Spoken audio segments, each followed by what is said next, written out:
Community Colleges. All right. Good afternoon, Chair McCarty, members of the committee. I'm Eric Skinner, Deputy Chancellor with the California Community Colleges, and I'll be sharing my time today with Vice Chancellor Von Tone Quinlivan, who heads up our workforce and economic development programs. We wanted to highlight on both panels the aspects of our system that are specific to workforce training as well.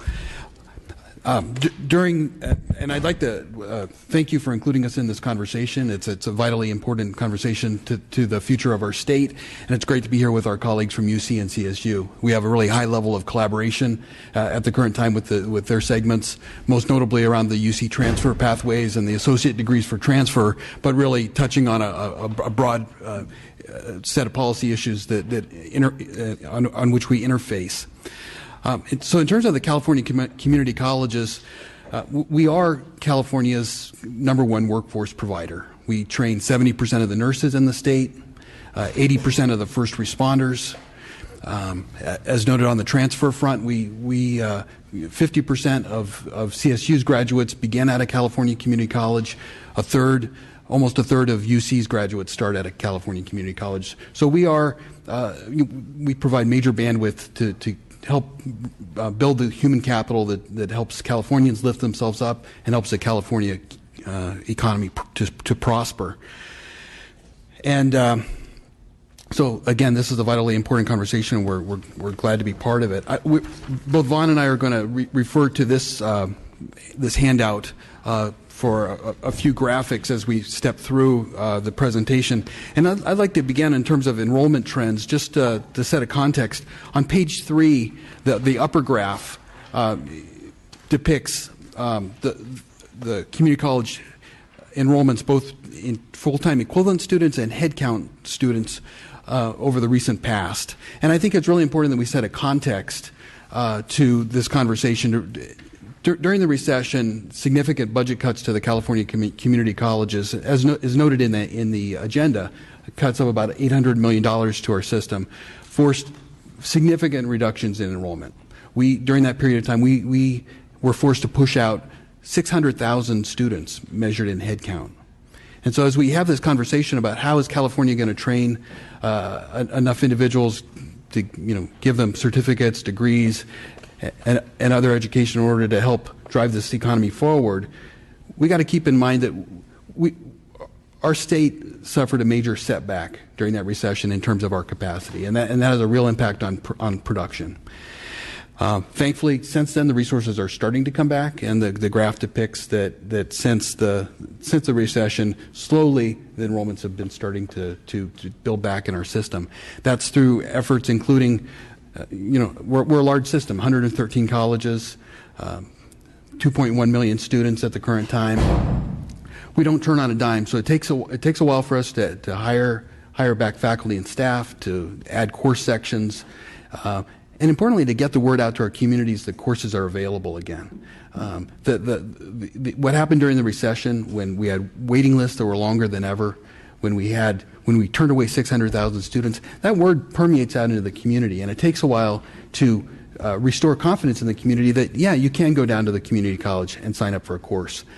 And so we're in that process of making that turn. We've hit the bottom of the trough. We're optimistic about the trajectory that we see coming out of this. The state's been great in terms of stepping up over the last couple of years and providing enrollment funding that matches the demand that our colleges are facing out there, and we're confident that as we proceed, we'll be able to turn this graph up even more dramatically as our colleges continue to conduct the outreach into their communities to attract students in.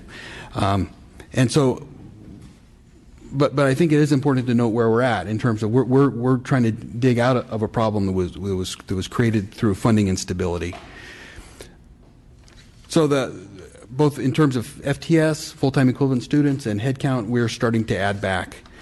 On the next page, you'll see that the number of course sections that bottomed out during the recession is also we're adding back. We dropped from about 425,000 course sections before the recession to 329,000 as a low mark, and now we're back up to page 4, top graph.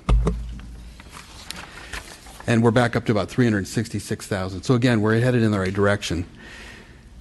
Now, I would like to note that despite these reductions in the number of students we were serving and our capacity to serve students, throughout the recession, we continued to increase in the number of degrees and certificates that we were issuing. And so our system really, to its credit, rolled up its sleeves during the recession and used that opportunity to focus on what matters and to really kind of scrub our budgets, to look into our system to determine how we could make sure that we were using every available dollar to greatest effect. We scrubbed our curriculum and made sure that we were focusing on courses that address our core missions of basic skills, transfer, and workforce training. That achieved some significant efficiencies. And because of that, we were able to continue to ramp up the number of certificates and degrees even during those hard times. And that's what you see in the bottom graph on page 4, that we stepped up from 142,000 degrees and certificates annually to over 200,000 as of 2014-15. So that's I think an important reflection of how our system reacted to the adversity of those tough times. We focused our resources and came up with some game plans to become more effective. A major piece of that was our Student Success Task Force that I think many of you have followed. We're going to have a chance to step into more of that on the next panel. But again, it was that deep look into our system in terms of sorting out our policies, our priorities, and making sure that we had a game plan for most effectively serving our students and helping them achieve their educational objectives. And on page 5, you'll see during this time span, the number of associate degrees for transfer also stepped up markedly from 722 in the first year of those degrees all the way up to over 20,000 in 2014-15. Again, I think a reflection that our system is keenly focused on trying to operate in a manner that helps more of our students succeed and achieve their educational objectives. So with that, I'd like to turn it over to my colleague, Von Toon-Quinlivan, for a focus on the workforce aspects. Good afternoon. So in addition to being Vice Chancellor of Workforce and Economic Development for the California Community Colleges, I co-chair the Workforce Action Team of the California Workforce Summit, last held in Chairman Medina's backyard. We were delighted to have him part of the important workforce discussion. We all share in the desire to fuel regional economies and to enable social mobilities. And all three systems of higher education play an important role in that equation. And yes, we need more people with bachelor's level education. Clearly, all three systems have an important role in that. And equally important is the mirror image of the gap, which is in the middle skill credentials alluded by some of the assembly members earlier. And this is the area where you need more than a high school degree, but less than a bachelor's degree in order to pursue those careers. So you need associate's degrees, certificates, or industry valued credentials. Let me just give some examples of what our students are earning 5 years after exiting community colleges with these credentials. In respiratory care therapists, $73,300. Cardiovascular technician, $73,479. Diagnostic medical sonographers, $80,000. Water and wastewater technologists, $86,000. Electrical systems and power transmission, $110,000 a year. So we want students to access these careers that pay good living wages. And these careers are trained primarily through career technical education programs, largely at community colleges. Communities that have access to therefore the CTE programs determine who gets the jobs. And most underserved communities do not, while they may know, for example, that there are healthcare careers and that maybe that they're growing, I think any person on the street will be hard-pressed to know what a medical sonographer actually does. And so awareness for the range of higher education option is very important if we're thinking about enabling social mobility and building a skilled workforce with the needed diversity. So after a year's worth of groundwork, our Board of Governors approved 25 strong workforce recommendations last November so that communities can have more and better career technical education. We would like your support to implement those strong workforce recommendations. There are 25 of them with about 80-something sub-bullets, so there's quite a bit of comprehensive work that needs to be done. And there are a number that require budget and legislative actions. So specifically, we ask for your support for Assembly Bill 1892, carried by Member Medina himself, which is the fix to Cal Grant C, which is financial aid for these types of career technical education program, and recognizing all the costs of attendance beyond just our low tuition. So this was referred to in the first panel. We ask for your support of Senate Bill 66, LEVA, which carries a lot of the workforce data and outcome fixes that are needed for us to have the level of accountability and be able to continuously improve programs. And then we ask for your support of the full funding of the $200 million in the proposed governor's budget for a strong workforce in support of many of these recommendations. Thank you for your time today. Thank you. We have questions for this panel. I think some of the same people are in the next panel. Still. Keep going? Okay. I think we have one or two new individuals coming up. Yeah. Just to see us swap out.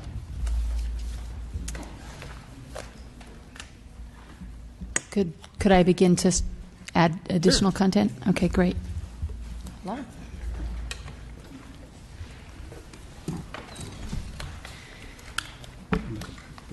So to help close California's degree gap, we not only need to enroll additional students, but also ensure that they succeed.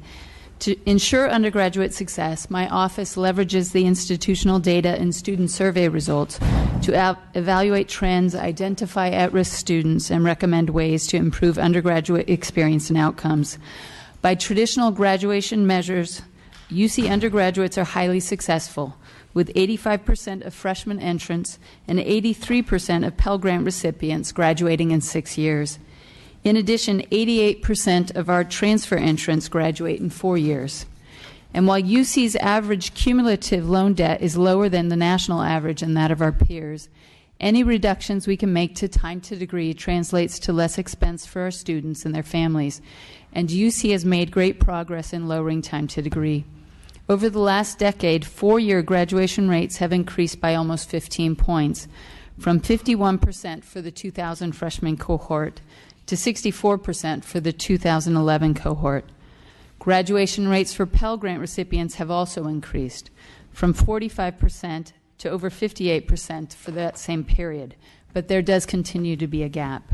So our office, in consultation with campus colleagues, has been focusing efforts to identify factors and strategies that support timely graduation and ways to reduce gaps in graduation rates. I'd like to share some of those findings with you today.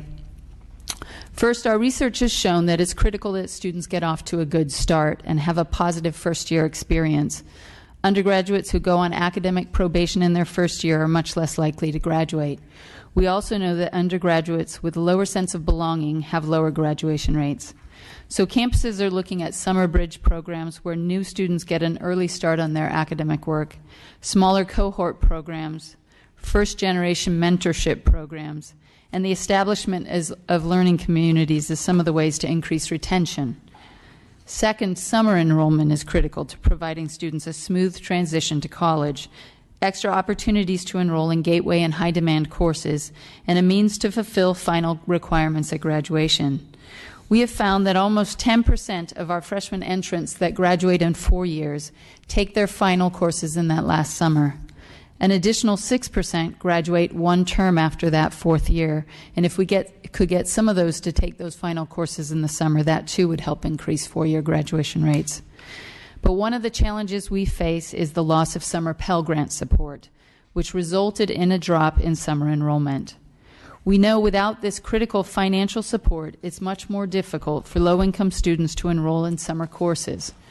So the University of California is conducting 3 summer pilot programs this year to examine various financial incentives, including low-cost housing, unit fee caps, and low-interest loans, to see if any of these strategies help increase enrollments while being financially sustainable. Third, the university is examining ways to provide better information on major pathways and reviewing upper division major requirements. For some of our most popular programs for incoming freshmen, our 9 undergraduate campuses have created course maps which show how students can complete a 4-year degree in 3 years.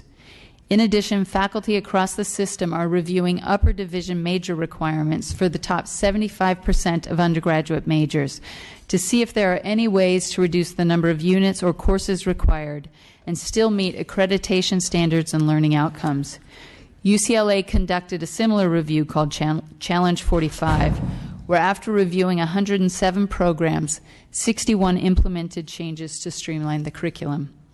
Fourth, we know there are disciplinary differences when we look at time to degree, where STEM majors tend to take longer to graduate. So in addition to having these programs review their upper division major requirements, 3 campuses are also conducting a pilot to use an adaptive learning technology tool called ALEX.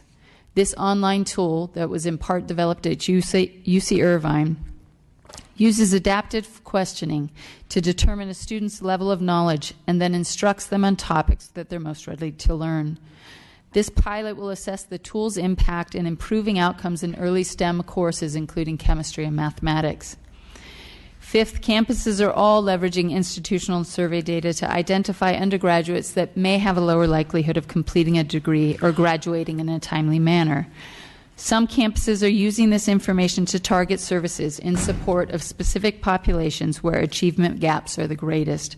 Other campuses are modeling levels of risk for each student to then provide support directly to individuals that are identified at risk. Finally, I think you've all been handed a copy of this report. It's something that our office produced in conjunction with our undergraduate campuses.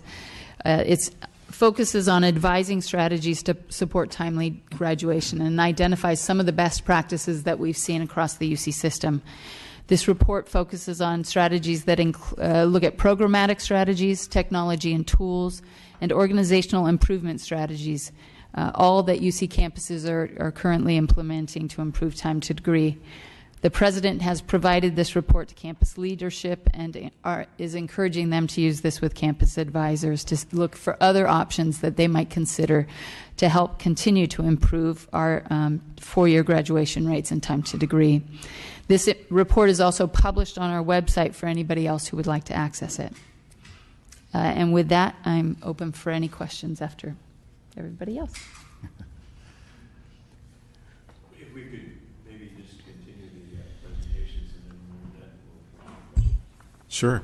Good afternoon. I am Lauren Blanchard. I serve as Executive Vice Chancellor for Academic and Student Affairs for the California State University, 8 months into the new role, and happy to be here today, my first visit with you all here, which I'm sure will be many more to come. Thank you very much. I'm glad to be here in particular to talk about our student success efforts at the California State University system. CSU has understood for many years that its mission of access and affordability is actually closely connected to giving all of our students an equitable chance of completing their degrees. In more recent times, we have added to that commitment in really important ways, with a new focus on giving students the opportunity to earn their degrees within 4 years, and more critically, on making these opportunities as inclusive as possible. Our graduation initiative commitments were informed by the CSU's partnerships with state and national organizations, including the National Association of System Heads, the Education Trust, and the Public Policy Institute of California, whom you heard from earlier today. The CSU has benefited from some of the most up-to-date national thinking about how we could better serve students through a shared project management approach to improving 6-year graduation rates. At the same time, participation in the national effort also limited us in some ways the national initiative focused exclusively on 6-year graduation rates for first-time, full-time freshmen. It also used a limited definition of underrepresented minority students. Despite this narrow scope of measurement, the CSU has made unprecedented improvements during this initiative.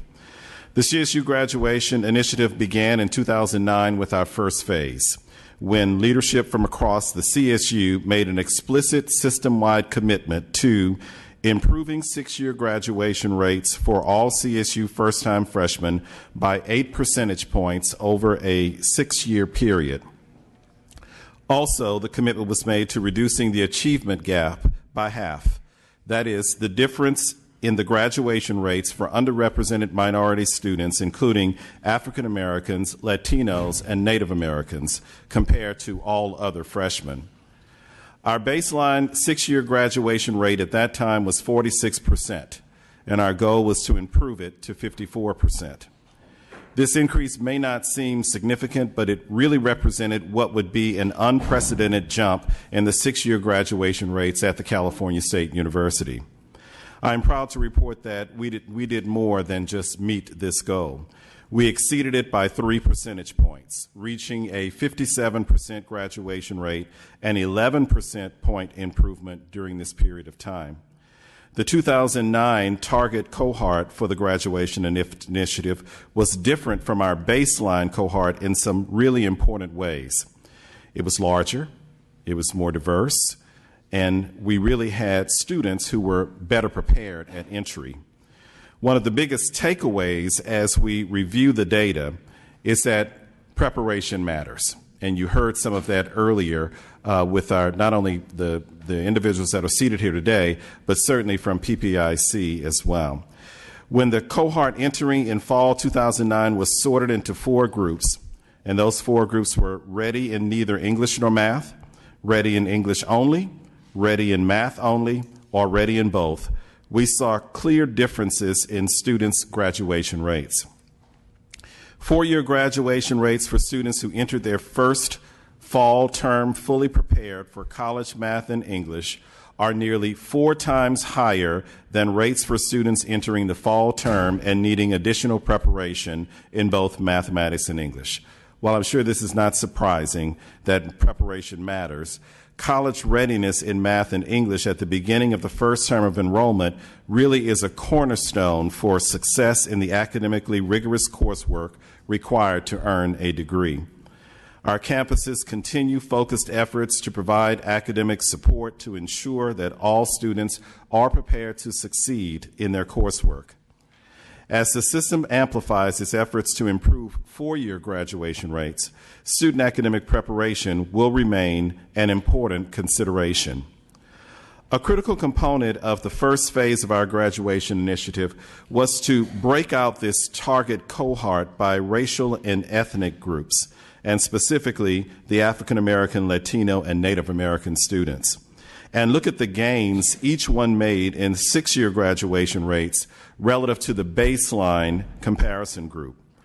What we saw is that, without exception, 6-year graduation rates for ethnic race groups improved. And because every group improved, the achievement gap did not close. In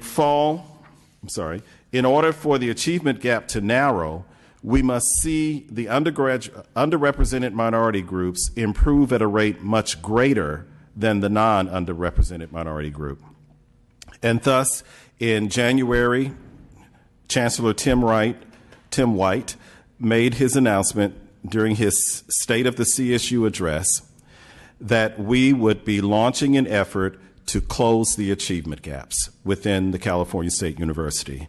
And that will be the primary focus of our 2025 graduation initiative, Phase 2.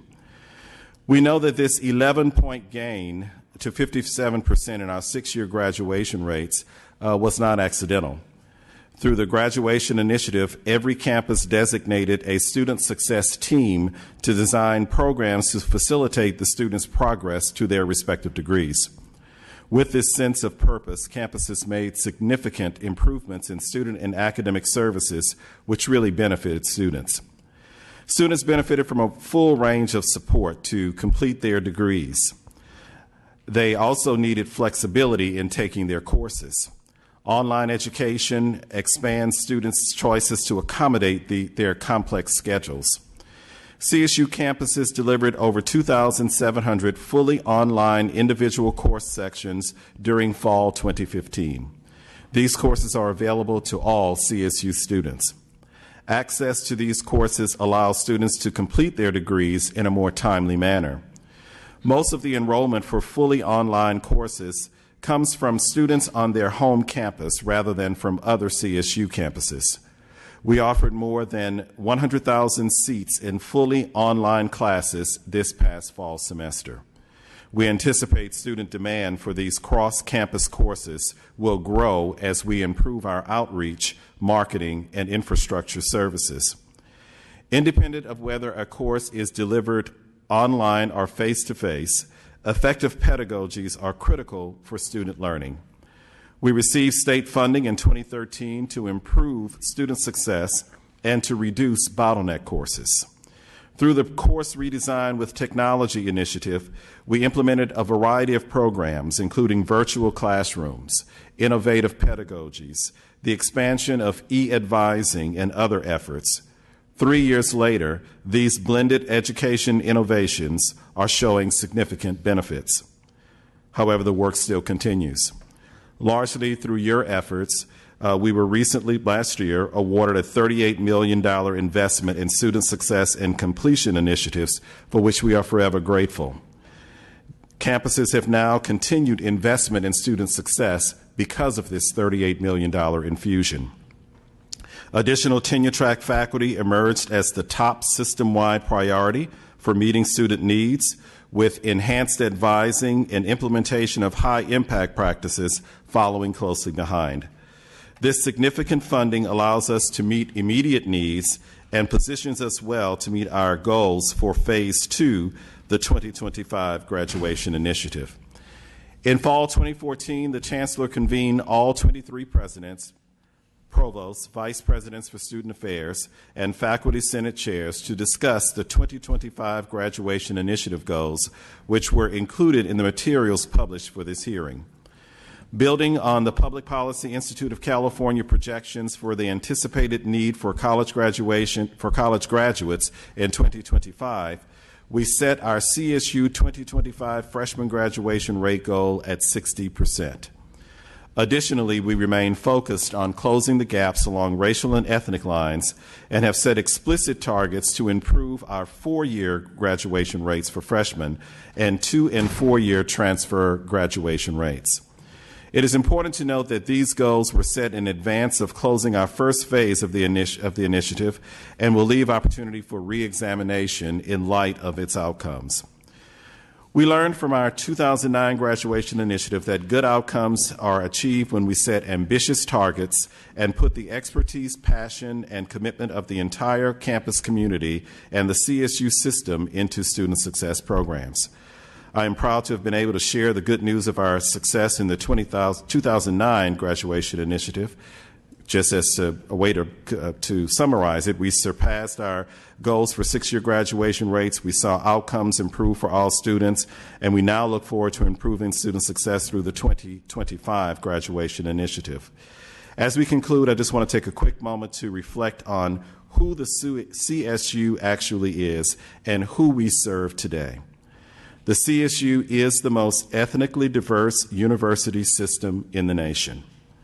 Through far-reaching financial aid programs, the CSU supports hundreds of thousands of students for whom higher education would be otherwise impossible. And the CSU meets students with varied academic backgrounds and provides the opportunity to succeed.